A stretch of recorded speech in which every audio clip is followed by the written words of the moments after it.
মঞ্চে উপবিষ্ট গুণীজনেরা, প্রত্যেককে আমার আন্তরিক শুভেচ্ছা, শ্রদ্ধা, প্রণাম। সামনে যারা আছেন দর্শক আসনে, বাচ্চাও আছে, তাকে আদর, এবং বড়দের আমার সম্মান। অতিরিক্ত বলার এখানে সুযোগ নেই, বিষয়ও খুব গভীর এবং গম্ভীর এবং অতি সূক্ষ্ম।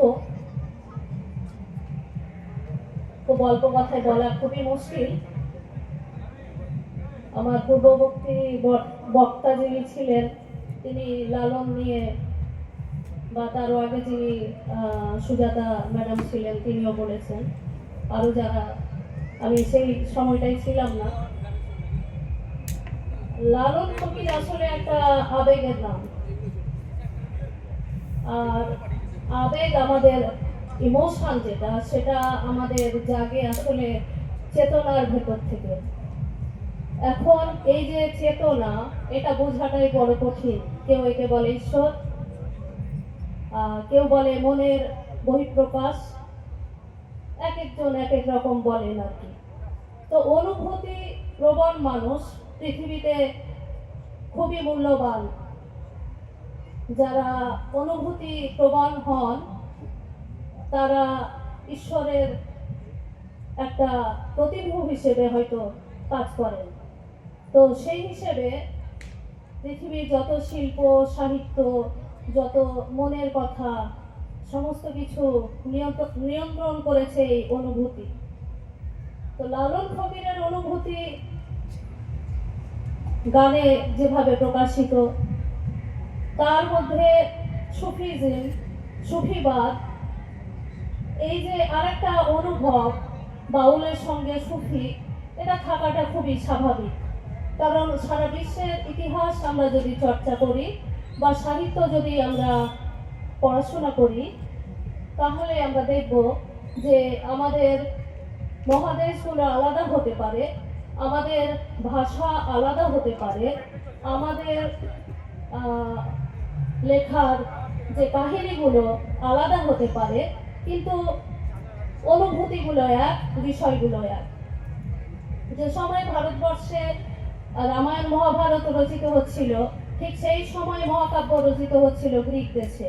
কাজে একটা ধরেই নেওয়া যেতে পারে যে অবস্থানগত, প্রকৃতিগত পার্থক্য থাকলেও মানুষের যে মস্তিষ্কের গঠন এবং তার যে বৌদ্ধিক সত্তা, তার যে চিন্তা ভাবনা, এইগুলো মোটামুটি একই ছিল সারা বিশ্বে এবং চিরকালই থাকবে। এটা নিয়ে কোনো সন্দেহের অবকাশ নেই।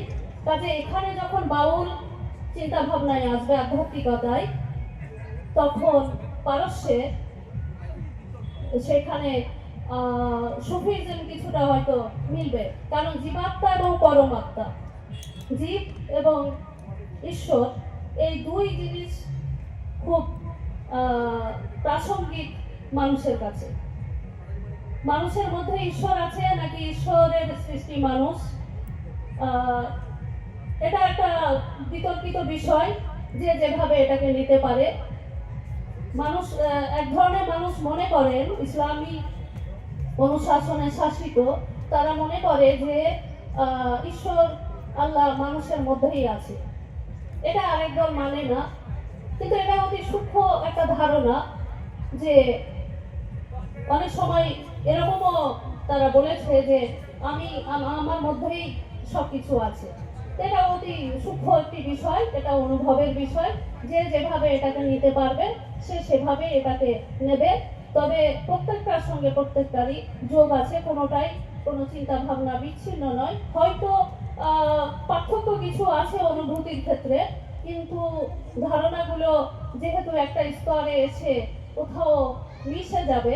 কারণ মানুষের জীবন শুরু হয় যেখান থেকে আর মৃত্যু যেখানে হয়, মাঝখানের যে অবস্থানটা, এই দুটো মাঝখানের অবস্থানটাগত পার্থক্য থাকলেও এই দুটো কিন্তু খুবই জটিল আমাদের জন্য, এবং দুটো অপ্রিয় সত্য, এবং এটাকে কোনো মতেই অস্বীকার করা যায় না, বিশেষ করে মৃত্যুকে। এবং এই মৃত্যু থেকেই আমাদের যত কিছু আবিষ্কারের চেষ্টা, এই রহস্য, এই চেতনা, এই সমস্ত কিছু অধিক বলবার আমার এখানে কোনো সময়ও নেই, কাজে আমি আর বিশাল কিছু বলবো না। তবে জিয়াগঞ্জ হচ্ছে খুবই আবেগের জায়গা।